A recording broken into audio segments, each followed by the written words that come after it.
જો તારા તારીખ થઈ ગઈ 19/3/2025 બુધવાર અને આજનો સુવિચાર છે કોઈને ખાનદાની નથી થવું, બધાને ધનવાન થવું છે. અને જો કોઈને ગળું આવી ગયું હોય તો સરકારના કોગળા કરવાથી મટે છે. હવે સરકાર એટલે શું એ નથી ખબર. રીટા તને ખબર સરકાર એટલે શું? મમ્મી તમને?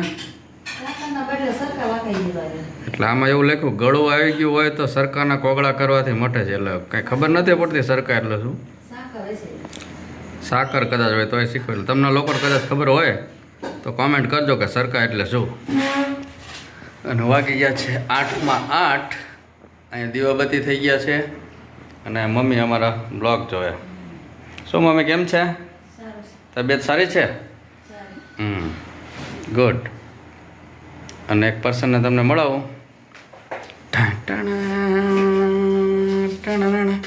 રેડા શું ચાલે છે?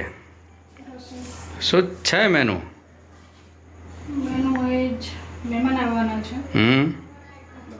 આમ મોટું નથી અને આમ મોટું છે. એટલે આમ મોટો નથી મેનુ અને આમ મોટો છે એમ રીટા કહે છે. એટલે બોલો શું છે મેનુ? એટલે મારો એવો વિચાર હતો કે બટેટાનું શાક બનાવી. જો બટેટાનું શાક બની ગયું છે. વાહ. એમાં હું નાખું છું સૂકી મેથી. એટલે મારો એવો વિચાર હતો બટેટાનું શાક, ખીચડી, કઢી, રોટલી અને ભજીયા બનાવવું એમ. પણ જીગર કે હવે ઉનાળો આવ્યો એટલે તેલ વાળું પછી મજા ન આવે, એટલે કે કંઈક ઠંડુ લાવીએ એમ. એટલે વિચાર્યું કે ઠંડુ શું લાવું. પછી તમે રસ કહેતા હતા, મમ્મી કે શ્રીખંડ લાવો એટલે શ્રીખંડ લાવ્યા. અને ખીચડી ને રોટલી ને શ્રીખંડ મરચા. શ્રીખંડ મરચાઈ તેડા છે તો કેટલા ટાઈમ પછી મસ્ત સુગંધ આવ્યો મેથીની રીટા. સુગંધ આવી મને. જો મસ્ત મસ્ત શાક છે અહીંયા રસાવાળું. રસાવાળું કર્યું છે. મહેમાન છે અને અમે થઈ ગઈ છે.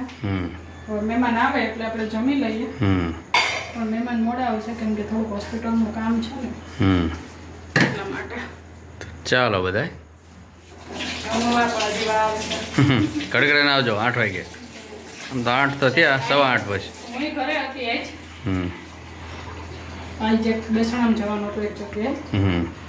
આમ મને મામા થાય અને એ મામી છે ને આમ માસી થાય, માસીજી થાય ને આમ મામી થાય એવું. એટલે જ્યાં બેસણું હતું એ ડબલ થરું. હા, મારા માસારિયા એ રીટાને મામા થાય.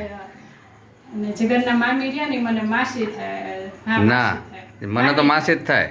તમને માસી થાય મને મામી થાય. પણ હવે બે બાજુનું હકું છે એટલે બે રાખવું તો પડે ને. એટલે મૂળજી મામા કહેવાનું ને ઓલી બાજુ માસી. હા, એટલે કોઈ ઘડીક વિચારવા પડે કે આ અમને મામા કે અમને માસી કે એવું કેમ. પણ એ પછી ખબર પડે કે એવું એમ. એટલે એ દાદી હતા એ ગુજરી ગયા. ત્યાં બેસણામ ગયા હતા ને આવ્યા બહુ મોડા. 1:30-2 વાગી ગયા. હા, 1:30 જેવું થઈ ગયું. 1:30-2 વાગી ગયા. જો કે જમીન આવ્યો હતો એટલે કઈ પ્રશ્ન નહોતો રસોઈનો.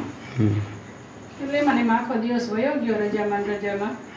અને બેસણામ ગયા અને અહીંયા કેટલા બધા હગાઈ સગાવાલા રે અહીંયા બધા ફેરા પાસે. અને એટલે ટાઈમ વયો ગયો. સાંજે ખબર પડી કે મહેમાન આવ્યો છે. એટલે ગરમી કાળ ઝાળ ગરમીમાં અમે કિચનમાં આવી ગયા છે. રસોઈ બની ગઈ છે એટલે તમે બધા વહેલા જમવા આવી જજો. ગુડ.